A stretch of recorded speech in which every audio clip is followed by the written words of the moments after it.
हिसार के बरवाला रोड पर बने ऑब्जर्वेशन होम से फरार हुए 17 बाल बंदियों में से पुलिस ने 2 को गिरफ्तार कर लिया है और बाकियों की तलाश जारी है। गिरफ्तार किए गए 2 बंदियों में से एक को चौधरीवास और दूसरे को तलवंडी राणा से गिरफ्तार किया गया है। बाकी बंदियों को पकड़ने के लिए पुलिस की टीम गहनता से तलाशी अभियान चला रही है। जिले के बॉर्डर पर नाकाबंदी कर दी गई।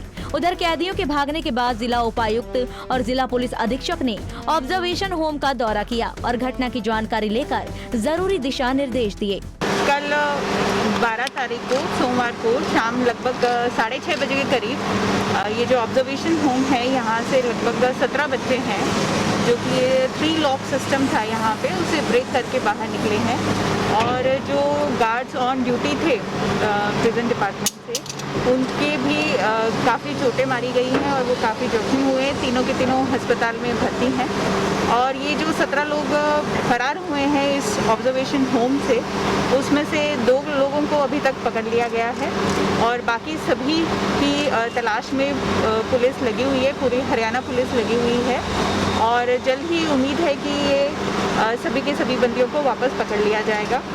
जो यहाँ से फरार होने के कारण रहे उसके विषय की जांच के लिए एडीसी श्री अनीश यादव जी और उनके साथ डीएसपी अभिमन्यु जी और डीपीओ WCT अनीता दलाल, इन तीनों की जॉइंट टीम का गठन किया गया है जो कि इस मामले पे पूरी जांच करके और इसमें जो सुरक्षा प्रबंध है उन्हें और चाक चौबंद रखने के लिए आगे उस पर रिकमेंडेशन देंगे।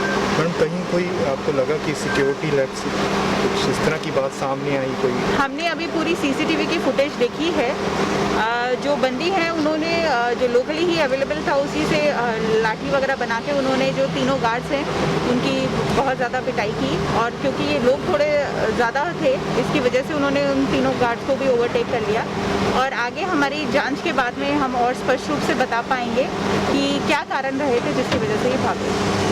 बता दें कि 12 अक्टूबर सोमवार को हिसार के ऑब्जर्वेशन होम से 17 बाल बंदी फरार हो गए थे।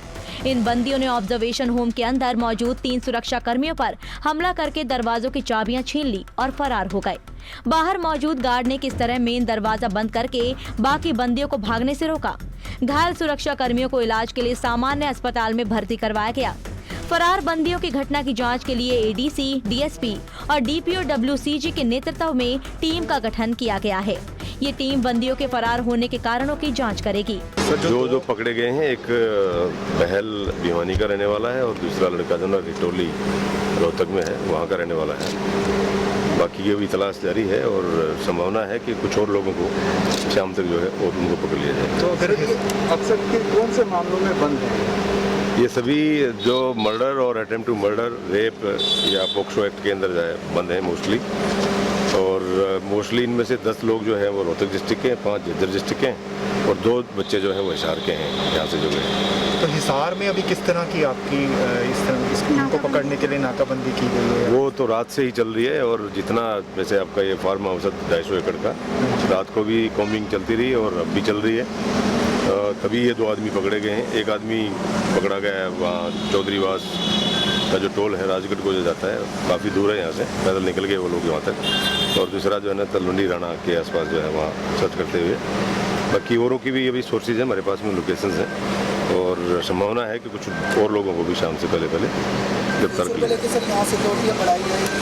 डेफिनेटली जेल डिपार्टमेंट स्ट्रेंथन कर रहा है। जिनके जो फोर्स यहाँ पर जो थी ऑलमोस्ट उनको डबल करने की बात चल रही है। स्टूडेंट जेल जो है यहीं पे हैं और हम भी बाहर की जो सुरक्षा है उसके लिए और पुख्ता इंतजाम जाना सुरक्षा को लेकर आपको लगा है कि पूरी है सुरक्षा? क्योंकि यहाँ पे तारे जो हैं वो भी निकली हुई हैं बाहर की, अगर कंपाउंड की बात करें कुछ आपको लगा कि सिक्योरिटी लैब?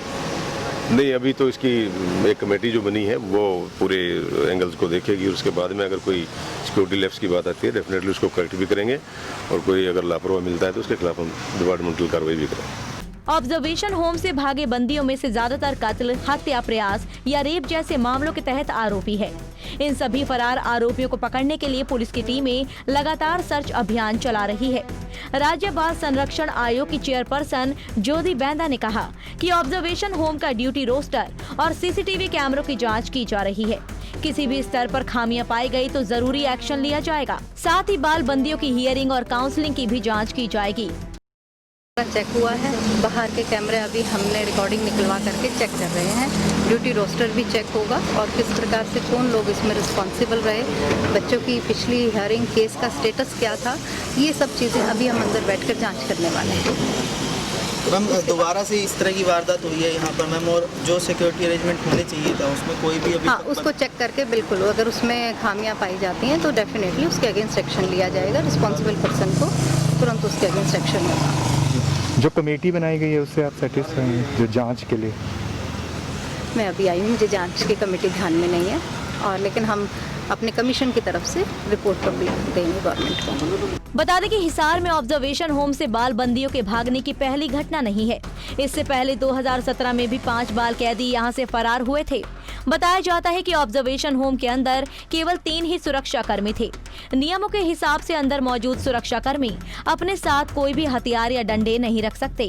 इसी बात का फायदा उठाते हुए इन बाल बंदियों ने सुरक्षा कर्मियों पर हमला बोलकर इस घटना को अंजाम दिया।